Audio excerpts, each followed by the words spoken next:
20 grado y 30 minuto de latitude sur 29 grado y 19 minuto de longitude ouest. A más de 1000 km de las costas de Brasil, el Océano Atlántico sur esconde un secreto de piedra y sal. Aquí no es civilización, ni carretera, ni el reconfortante murmulo de una ciudad que nunca duerme. Solo existe la isla de Trindade, un remanente volcanico que se alza como un sentinela solitario frente a la furia incesante del mar. El viento, conocido por los escasos habitantes como el temible leste, sopla sin descanso. Leva consigo una carga invisible pero silenciosa de salinidad marina. Esta bruma salada devora el metal con una rapidez asombrosa. El oxido es una presencia constante, una condition inudible que consume cualquier estructura humana que se atreva a desafiar este entorno. Sin embargo, en medio de esta inmensidad implacable, la vida humana persiste de forma tenaz. Un pequeño grupo de investigador y personal estacionado mantiene el pulso del posto oceanográfico da Ilha da Trindade.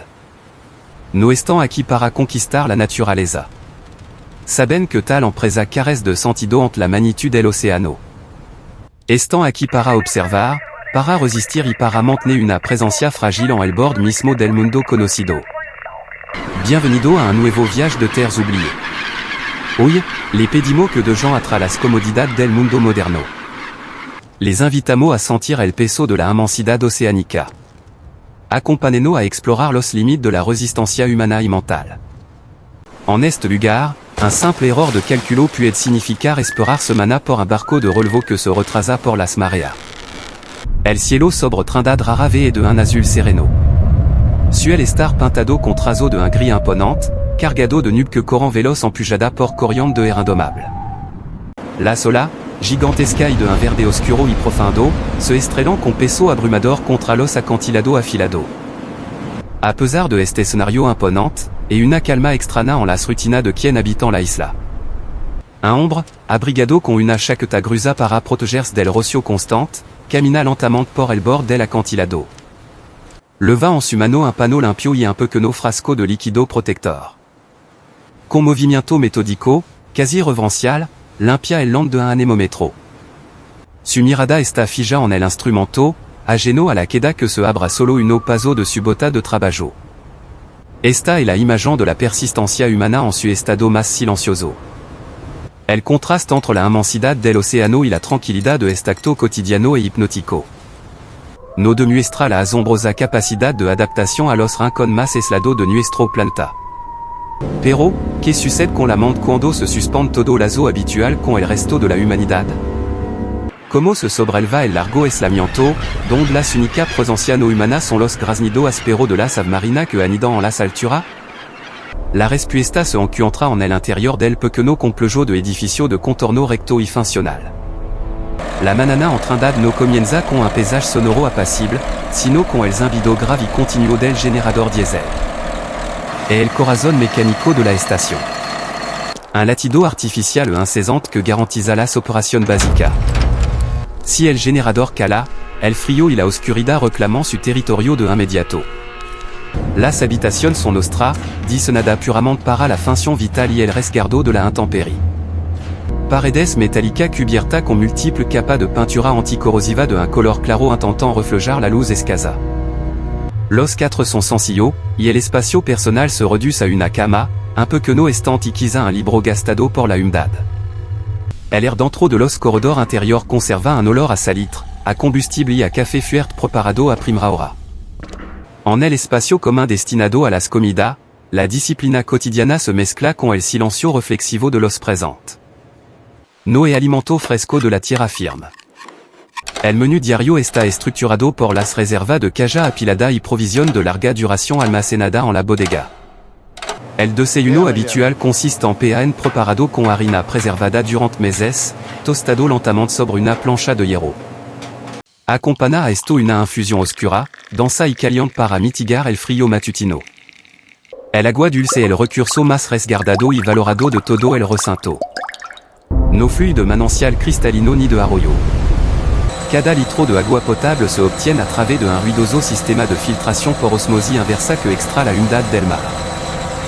Et un proceso metódico, vigilado con un nivel de atención quasi ritual.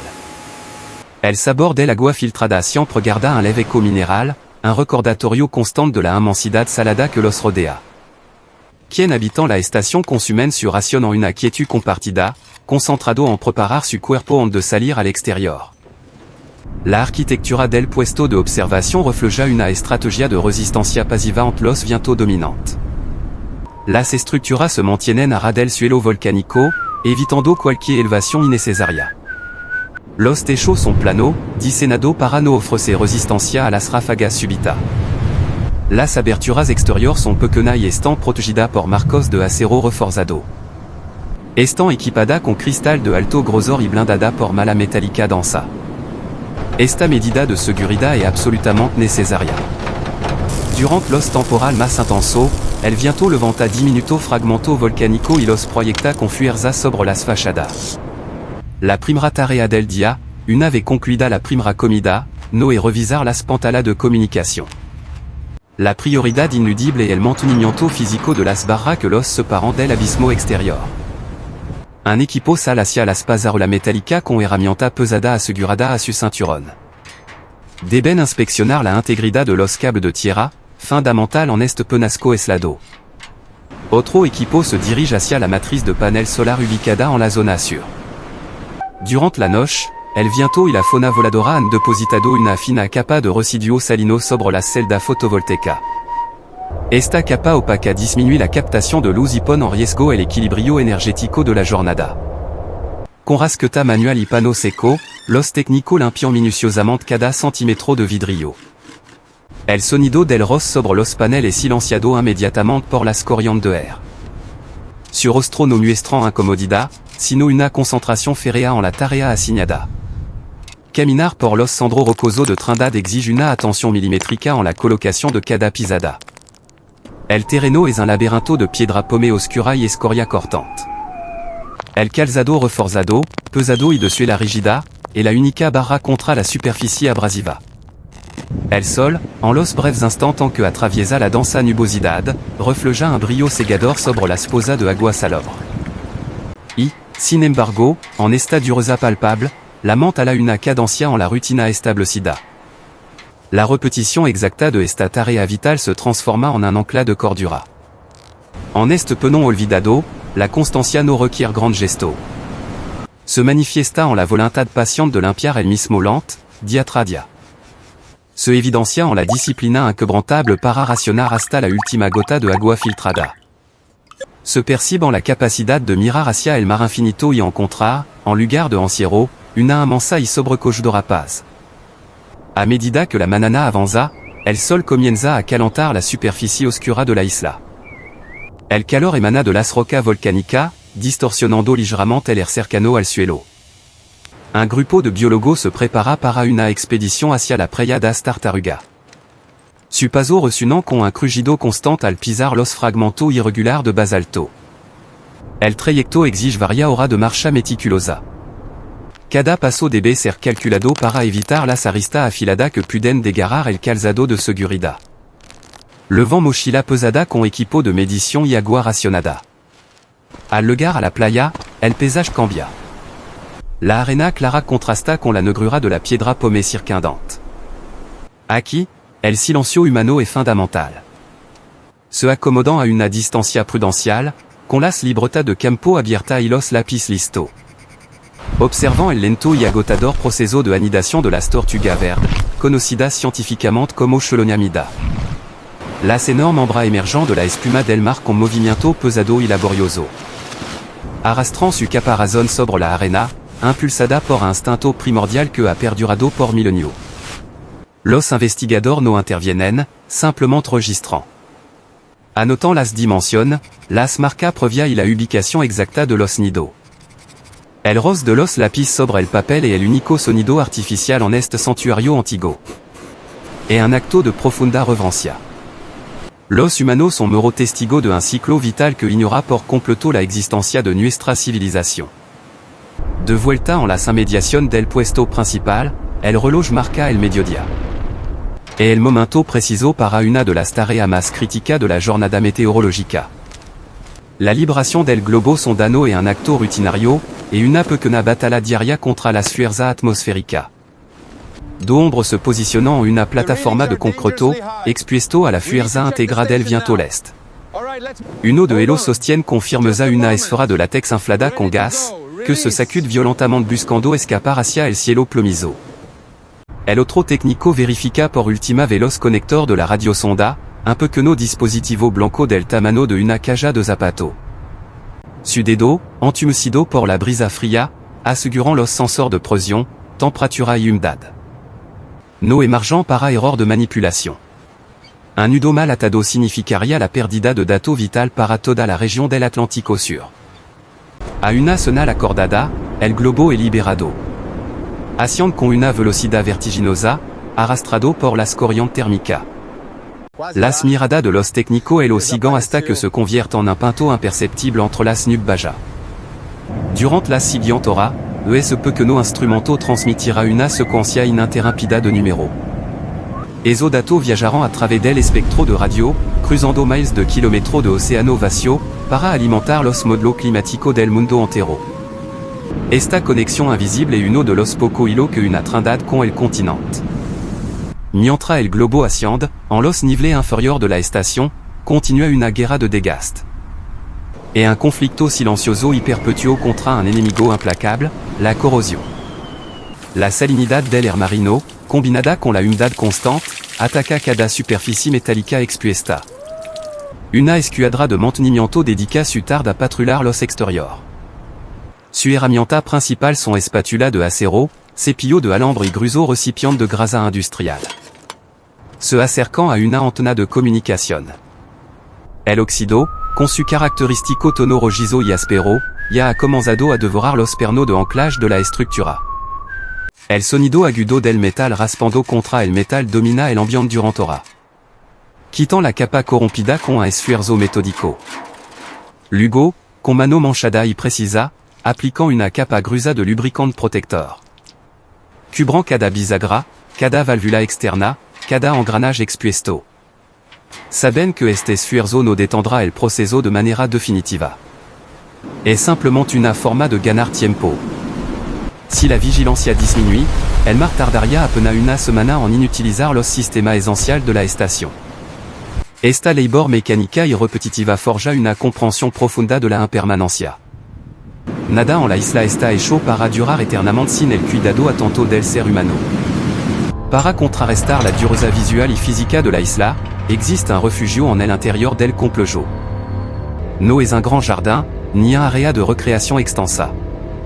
Es un modesto invernadero hidropónico, ensamblado en un rincón protegido del viento. Aquí, el air no huele a salitre y combustible, sino a tierra húmeda y nutriente líquido. En medio de tubos de PVC ilus LED de espectro controlado, creusant una poca línea de lechuga y hierba aromática. El cuidado de esta pequeña parcela verde recae en un sistema de turno voluntario. Un miembro del personal inspecciona la soja frágil con una delicadeza extrema. Ajusta el goteo del agua enriquecida, verificando el pH de la solución con la precisión de un farmacéutico. El crecimiento de esta planta es lento y frágil. Sin embargo, su valor psicológico es incalculable. En un entorno dominado por el negro basalto, el azul oscuro del mar y las lata de alimento en conserva, el verde brillante de una olla fresca et un milagro cromático. Morde un trozo de verdura crujiente, cultivada a 1000 km de la tierra firme más cercana, se convierte en un lujo extraordinario. Et un peu que no triunfo de la vida sobre la esterilidad mineral del Atlántico. El cuidado del invernadero hidropónico ofrece un breve respiro mental. Sin embargo, las miradas nunca se apartan por completo de los horizontes oscurecidos. La rutina en trindade está permanentemente dictada por los caprichos del océano. Cada atardecer trae consigo una evaluación silenciosa del cielo. Los colores del crepúsculo no siempre inspiran asombro, a menudo son ledos como presagio. Un tono rojo intenso filtrando a través de nubes stratificadas puede d'indicar un aumento en la presión barométrica. La submarina, fragata y picro, regresant a su acantilado con graznido urgente, buscando refugio temprano. En el interior de la sala de control, el barógrafo de tambor registra una queda lenta pero constante. La aguja entintada dibuja una alnea descendante sobre el papel cuadriculado, un aviso inconfundible de que la tranquilidad de los últimos días está a punto de quebrarse. La atmosphera se vuelve pesada, estatica, como si la propia isla contuvira la respiration. Los preparativo para la noche cambian sutilmente.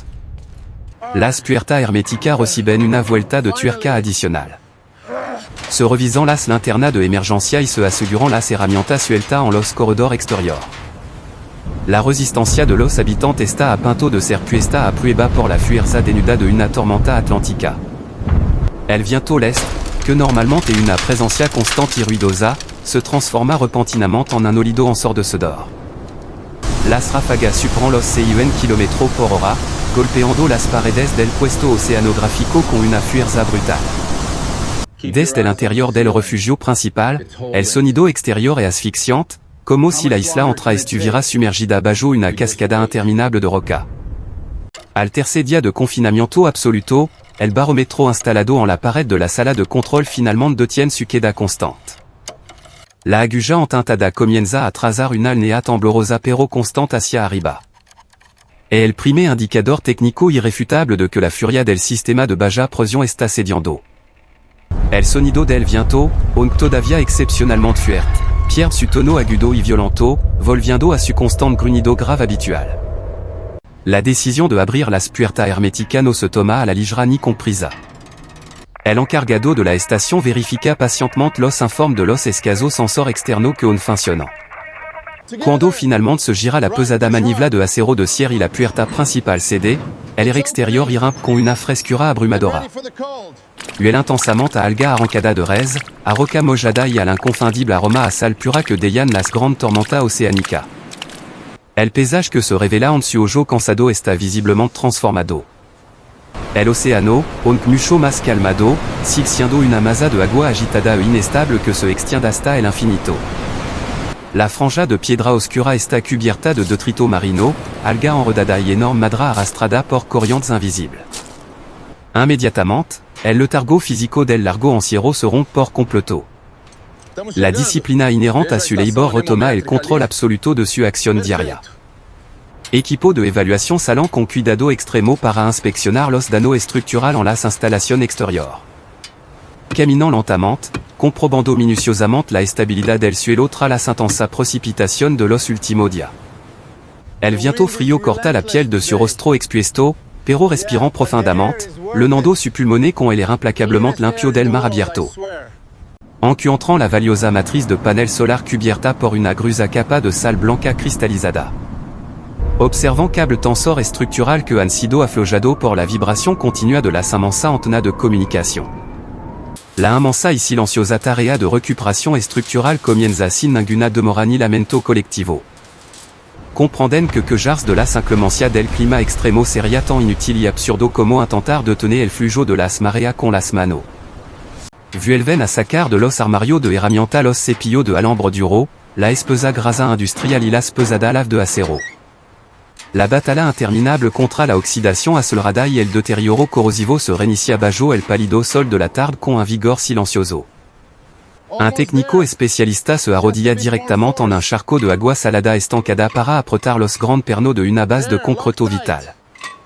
La resistante tela de su ropa protectora se empapa de humedad helada, pero su rostro refleja una concentración tranquila, quasi meditativa. Para estos hombre y mujer, reparar es lo que la naturaleza danano es un castigo, et la confirmación material diaria de su firme propósito en esta isla olvidada. La inspección y limpieza del pequeño invernadero hidropónico es considerada una de las tareas más delicadas y urgentes tras el paso de la tormenta. A pesar de estar fuertemente protegido por muros sólidos, la repentina queda de presión barométrica y la falta de luz directa han estresado visiblemente a las pocas plantas cultivadas en su interior. Verificant los fragiles niveles de nutrientes líquidos con la misma atención y urgencia con la que un equipo médico atiende a su paciente crítico. Lograr salvar y mantener con vida una cuenta olla de color verde brillante se convierte en una victoria moral absolutamente esencial para mantener el espíritu de todo el grupo aislado. El proceso de restauración tras el paso de la tormenta no se limita a un solo día de trabajo intenso. Et una labor de resistencia paulatina que se extiende a lo largo de las siguientes semanas. El viento, aunque ha disminuido su intensidad letal, sigue soplando con una fuerza constante que desafía cualquier intento de reparación rápida. A de Jado suffirma grabada en cada superficie extérieure de la Estación Oceanográfica. Los técnicos se enfrentant à la tarea monumental de revisar la red de antena de comunicación de alta frecuencia. Esta estructura metálica, esencial para mantener el tenue en las de voz y datos con el continente sudamericano, han sido severamente castigada. Vario tensor de acero inoxidable, diseñado para soportar tensiones extremas, muestran signos evidentes de fatiga estructural. Un operador, asegurado con un harnais de escalada industrial, asciende lentamente por la torre principal. Su movimientos son deliberado y preciso, calculando el peso de cada herramienta para evitar que una ráfaga repentina se las arrebate de las manos. Desde esa altura, la perspectiva de la isla de Trindade cambia drásticamente. Se revela como el que realmente, un penasco volcánico solitario rodeado por una inmensidad líquida que parece curvarse en los bords del horizonte. El aislamiento geográfico impone una contabilidad estricta y rigurosa de cada recurso disponible. En el interior del almacén de provisión, el responsable de logística realiza un inventario meticuloso bajo la luz fría de un tubo fluorescente. No se trata de una simple révision de rutina. Et un calculo vital que determina la viabilidad de la permanencia del grupo en la isla durante los próximos meses. Cuenta cada lata de frijol, cada paquet de arroz deshidratado y cada botella de aceite de cocina. Mientras tanto, un grupo diferente de científicos se adentra en el interior áspero de la isla. Su objetivo no está en las costas, sino en la elevación rocosa que dominan el paisaje central. Caminant sobre un terreno irregular compuesto por flujo de lava solidificada y ceniza volcánica compactada por milenios de erosión eólica. A medida que ascienden, descubran los restos espectral de un bosque que alguna vez cubrió esta tierra. Son tronco petrificado y res blanqueada por el sol de una especie endémica arbórea. Estos árboles muertos son monumento natural, testigo silencioso de un cambio ecológico drástico ocurrido siglo atrás. Los botánicos examinant la madera seca y retorcida, buscando señal microscópica de musgo o lichen que intentant recolonizar el sustrato inerte. La vida végétale en Trindade est una batalla constante contra la sal, la sequía y el suelo infértil. Fotografiant cada hallazgo con cámara selada contra la humedad, documentando la lenta e incierta recuperación del ecosistema insular. El trabajo de campo e agotador, no por la distancia física, sino por la exigencia constante de caminar sobre escombro volcánico bajo un sol implacable. El reflejo de la luz sobre la roca oscura eleva la temperatura térmica a niveles sofocantes durant las breves trogas del viento. Beben pequeño sorbo de agua de su contemplora, sintiendo el valor incalculable de un líquido que ha recurrido hora de filtración mecánica. Al caer la tarde, el paysage adquiere una textura diferente, quasi irreal. Las sombras se alargan sobre los acantilados, pintando el basalto con tono cobrizo y púrpura. Et el momento en que la isla parece respirar con mayor tranquilidad, preparándoos para la transición hacia la noche. De vuelta en la base, las rutinas nocturnas se establecen con la misma precisión que las diurnas. La cocina de la estación se convierte en el epicentro social durant las escasa hora previa al descanso. El cocinero de turno enfrenta el desafío diario de crear una comida reconfortante utilizando casi exclusivamente ingredientes no perecederos. Abre gruza lata de vegetal deshidratado y prepara una base de caldo utilizando especia cuidadosamente racionada. El aroma del guiso hirviendo a fuego lento ofrece un contraste cálido frente a la frialdad metálica de los pasillos exteriores. No e ingredient fresco, no e PAN recién horneado de una panadería local. El PAN se amasa en la propia cocina, requiriendo un esfuerzo físico considerable para trabajar la harina pesada. Se sientant alrededor de una mesa de acero inoxidable, comiendo en una camaradería silenciosa. Las conversaciones son parca, centradas en aspecto técnico del mantenimiento o en observación sobre el comportamiento de la submarina. Rara vez se habla del continente, de las grandes ciudades que de jarron atrás o de las comodidades osantes. Hablar de elo que no se tiene es un ejercicio inutile que solo sirve para agotar la energía mental. Prefirant mantener la mente anclada en el presente absoluto, en la tarea inmediata que requiere su atención. Después de la cena, el cuidado personal se leva a cabo bajo regla estricta de conservación de recursos. Las duchas son breves, medida con un temporizador implacable para no agotar la reserva de agua dulce del día. Nada se desperdicia, todo se integra en un ciclo cerrado dictado por la necesidad absoluta de perdurar. El botiquín médico de la estación est revisado periódicamente con la misma gravedad que el inventario de alimento. En caso de una emergencia médica grave, una evacuación aeromédica podría tardar días en coordinarse. Dependiendo entramant de las condiciones meteorológicas. Por el tanto, la prevención rigurosa de accidentes est la principale estrategia de salud. Cualquier corte menor o raspadura sufrida durant las labor de mantenimiento et desinfectada y vendada de inmediato. El clima insular favorece la infección rápida de las heridas, un riesgo invisible que no pueden permitir s'asumir. La responsabilidad por el bienestar del grupo recae sobre los hombros atento de cada individuo.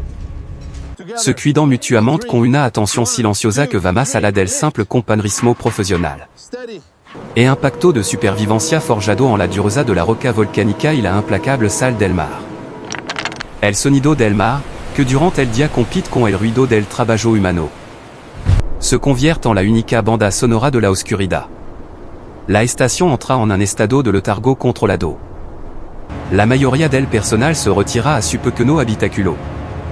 Buscando el descanso necesario para enfrentar otro día idéntico al anterior. Sin embargo, el puesto oceanográfico nunca duerme por completo. Siempre alguien asignado al turno de guardia nocturna, conocido en su jerga como el cuarto de vigilia. En la sala de control principal, iluminada únicamente por el resplandor verde y azul de los monitor.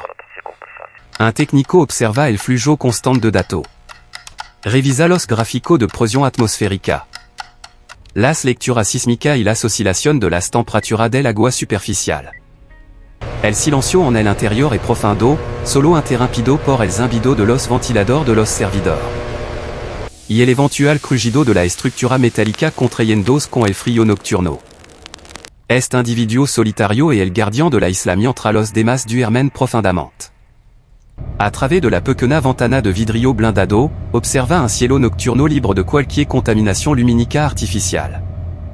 Las estrellas se muestran con una claridad abrumadora, formando un manteau denso que parece conectar directamente con la superficie del océano oscuro.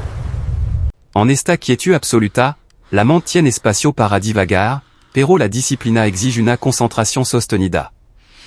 Debe estar preparado para detectar cualquier anomalia, cualquier cambio repentino en la dirección del viento o cualquier fluctuación en la red de energía. La supervivencia en train d'adno est un evento dramático y aislado que se resuelve en un solo instant de heroísmo. Et una accumulación constante de pequeña acción meticulosa realizada con una atención inquebrantable a lo largo del tiempo. La limpieza diaria del mismo equipo, la medición repetitiva de los mismo parámetro climático. Y la paciencia infinita ante la inmutabilidad del entorno adverso. Estos individuos no buscan dominar la inmensa geografía que los rodea de forma autoritaria. Han aprendido mediante la experiencia directa que la verdadera fuerza radica en la sumisión consciente a las reglas irrefutables impuestas por el Atlántico Sur. Su presencia aquí est una prueba tangible y humilde que el ser humano puede adaptarse a vivir en los margen más extremos de lo habitable. Y lo hacen no con grande proclama o conquista, sino con una perseverancia silenciosa, metódica y profundamente humana. Antes de que la luz del alba rompa el horizonte, el ciclo de la vida animal también comienza a manifestarse alrededor del perímetro de la base. Miles de Charan y Petrel, que encuentran en estos acantilados su único refugio seguro en miles de kilómetros a la redonda, iniciant su vuelo matutino. El cielo se oscurece momentáneamente con la silueta de esta ave marina que se lanzan al océano en busca de sustento diario. Los biólogos estacionados en la isla observan esta migración aviar con un respeto profundo. Documentar las poblaciones de ave otra pieza fundamental del rompecabezas científico que justifica la existencia de este remoto puesto avanzado. Colocant anillo de identificación en las patas de los polulos con una destreza cuidadosa que minimiza el estrés del animal salvaje. Miden minuciosamente el tamaño de la sala y registrant el peso exacto de cada espécimen. Accumulando datos que permitirán entender el impacto del clima global en estos ecosistemas fragiles. Esta labor científica requiere estar sentado pacientemente sobre el guano seco que cubre las rocas escarpadas. Soportant estoicamente el olor penetrante y los picotazos defensivos de las madres protectoras que vigilance unido. Pero para estos investigadores, cada dato recopilado et una justificación rotinda del aislamiento geográfico. Una prueba tangible de que su sacrificio personal tiene un propósito científico mayor. El viento l'est vuelve a levantar al despintar el sol. Trayendo consigo el familiar incesante zimbido que penetra cada rincón celado de la estación. A pesar del ruido constante, el desayuno transcurre con una normalidad asombrosa en el interior del comedor. El pan horneado la noche anterior se corta en rebanada gruesa, mostrando una textura densa y pesada. La mermelada industrial enlatada y el café negro proporcionan las calorías necesarias para enfrentar el desgaste térmico. Hoy, la atención científica se centra en la costa est, la zona de mayor impacto geológico de la isla. Un equipo de investigadores se prepara para descender por un escarpado y peligroso sendero de ceniza volcánica suelta. Le vent consigo pesado martillo de acero templado, brújula de precisión y bolsa de lona gruesa para recolectar muestra. El descenso et traicionero, cada paso mal calculado suelta pequeña avalancha de grava oscura que can al abismo. La costa est revela la verdadera anatomia de Trindade, una sucesión imponente de flujos de lava superpuesto. La sola del Atlántico azotant la base de estos acantilados, erosionando lenta pero implacablemente la fundación misma de la isla. Los científicos extra en nucleo de roca, buscando leer la turbulenta historia eruptiva inscrita en la piedra memorial. Et un trabajo físicamente demandante, puis el basalto et increíblemente duro y ofrece una resistencia feroz a las herramientas manual. El sudor se mezcla rapidamente con el polvo volcánico volátil, cubriendo los rostros con una máscara grisácea de agotamiento. A mediodía, el sol calcina la roca negra, convirtiendo la costa expuesta en un horno natural sin ventilación. Buscant un escaso refugio bajo un voladizo rocoso inestable para consumir su ración de agua tibia y galta seca. La tarde avanza lenta y pesada en el lado est, donde el mar no da tregua a la tierra firme. Los geólogos marinos del grupo inician su descenso hacia la zona de marea baja, un entorno letal y resbaladizo. Las rocas aquí están cubiertas por una densa capa de alga calcárea y percebe afilado como cuchilla de afeitar. Un paso en falso sobre este sustrato biológico traicionero garantiza herida profunda o una queda fatal hacia la resaca furiosa. A pesar del peligro constante, este es el único punto donde pueden recolectar muestra intacta del lecho marino antiguo. Utilisant arnés de seguridad rudimentario, atado con mosquetón oxidado a los anclajes de titanio incrustado en el basalto seco.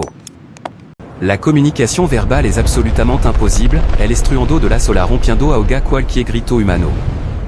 Se comunican mediante un sistema primitivo de tirón de cuerda, un código silencioso forjado por la necesidad de sobrevivir. Uno de los investigadores se inclina peligrosamente sobre el bord, sincronizando su respiración con el reflujo violento del agua. Con un martillo neumático portátil, extra frenéticamente un cilindro de roca verde oscura durant los escasos segundos en que la piedra queda expuesta. El agua helada del Atlántico lo golpea con fuerza intermitente, empapando su traje de neopreno hasta los usos. Logra retroceder justo antes de que la siguiente ola monumental explote contra la pared de piedra negra. El fragmento de roca recolectado, del tamaño de un puño cerrado, et guardado reverencialmente en un tubo cilíndrico hermético. Esta pequeña piedra guarda los secreto magnético de la formación de la isla hace más de 3 millones de años. Para ello, este trozo inerte de geología justifica plenamente el frío intenso, el agotamiento extremo y el riesgo constante de muerte. El regreso al complejo principal se realiza bajo las últimas luz del crepúsculo, con los músculos entumecidos por el esfuerzo. Las muestras geológicas y los cuadernos de datos biológicos son depositados en la sala de procesamiento. Aquí, bajo l'ampara de espectro frío, cada fragmento de roca es catalogado y envuelto con precisión de cirujano. Estos pequeños trozos de basalto viajarán eventualmente a los laboratorios continental, levando respuestas sobre la deriva continental. La noche en la isla no trae consigo el silencio relajante de un bosco el murmulo de una ciudad lejana. Trae el aislamiento absoluto, una barra psicológica que cada habitante debe aprender a gestionar internamente. En los escasos momentos de ocio del toque de queda energético, las actividades son solitarias y reflexivas. Alguno reparan su equipo danado, engrasando bota de cuero duro o cosiendo desgarro en las chaquetas de lona. Otro lin libro físico cuya página han sido deformada y amarillada por la humedad perpetua del ambiente salino. No e connexion à internet de banda ancha para evadirse, ni pantala que ofrescan una ventana immediata al mundo exterior. La única pantalla que verdaderamente importa est la del radar meteorológico, vigilada constantemente por el operador de turno. La desconexión digital forzosa obliga a estos hombres y mujeres a reconectar con ritmo más antiguo y fundamental. Se ven forzado a convivir con el silencio humano, un ejercicio que puede resultar aterrador para los no preparados. Pero para aquello que deciden quedarse, esta soledad ininterrumpida se transforma lentamente en una profunda paz interior. Es la paz que surge de aceptar la total insignificancia humana frente a fuerza geológica y atmosférica abrumadora. En este rincón extremo del mundo, no hay espacio para el orgullo humano desmedido. La soberbia est rapidamente erosionada por la realidad física innegable de las mareas y las tormentas. Lo que queda es un núcleo duro de camaradería y un respeto quasi religioso por el entorno inquebrantable. A medida que la noche avanza hacia su punto más oscuro, el frío helado penetra a través de los gruesos muros de concreto. Los sistemas de calefacción ruidoso mantienen la temperatura ambiental justo por encima del nivel de congelación en los pequeños dormitorios. Fura, en la oscuridad insondable, la isla continúa su antigua y violenta batalla contra el océano implacable. El sonido del viento l'est vuelve va elevarse gradualmente, anunciando un nuevo cambio en las corrientes atmosféricas. El operador del radar anota cuidadosamente este cambio con su lápiz en la bitácora física de la estación. Sabe perfectamente que el equipo de la manana necesitará esta información vital para planificar su movimiento con seguridad. Cuando el primer destello de luz pálida del amanecer comienza a perfilar débilmente los acantilados oriental. El relevo de guardia nocturna se produce en un silencio protocolario y lleno de respeto mutuo. Una taza de café negro recién preparado se pasa de una mano helada a otra, compartiendo calor. El ciclo perpetuo de vigilancia y mantenimiento de trindad no se detiene nunca, ignorando la fatiga humana. Los que recién despiertan se preparan mentalmente para enfrentar exactamente las mismas rocas afiladas y el mismo viento salado.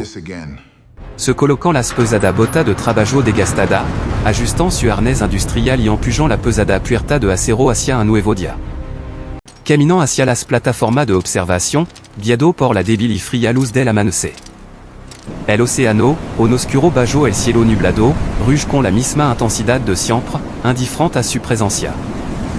Los datos recopilados durante la tensa vigilancia nocturna son transmitidos al continente mediante las antenas de alta frecuencia recién reparada. Cada número enviado, cada fluctuación barométrica registrada, et una victoria minuscula contra el caos atmosférico del Atlántico Sur. A el ojo, quasi imperceptible a través de la densa bruma marina, el contorno del buque de abastecimiento militar aparece como un punto en el horizonte. Sur le gada bimensual et el único cordon umbilical físico que los une con la civilización y la tierra firme. El barco trara nouveau baril de combustible diesel, caja de repuesto mecánico y, el o más importante, cara nuva para el relevo. Sin embargo, por ahora, la pesada embarcación sigue a dia de distancia, luchando lentamente contra las fuertes corrientes opuestas. La vida en trindad continua su curso monotono y exigente, dictado exclusivamente por la posición del sol, la fuerza del viento y la corrosión de la sal. Los investigadores retoman su posición solitaria en las rocas afiladas, observando el vuelo interminable de la submarina. Los técnicos vuelven a frotar grasa industrial sobre los engranajes expuestos, reanudando la guerra sin fin contra el óxido rojo. Et un écosystema humano extremadamente fragile, sostenido en equilibrio únicamente por la disciplina estricta y la fuerza de voluntad colectiva. En este penasco negro y aislado, no hay lugar para el egoísmo, el descuido o las distracción banal del mundo moderno. Cada día que pasa se convierte en una prueba suprema de resistencia física y, sobre todo, de absoluta resiliencia mental. Al final de su larga misión, cuando finalmente abordant el barco de regreso a casa, dejarán atrás mucho más que su sudor. Dejarán una parte de su espíritu humano incrustada en esta piedra volcánica inhospita y solitaria. Y a cambio, levarán consigo una comprensión profunda, quasi silenciosa, de lo que realmente significa existir al límite de lo posible. La isla de Trindad permanecerá exactamente aquí, estuaca, salvaje y olvidada, desafiando eternamente la furia del océano.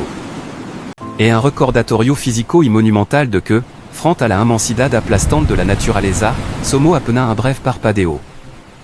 Un parpadeo fugaz, l'eno de esfuerzo tenaz, descubrimiento científico y una profunda, inquebrantable reverencia.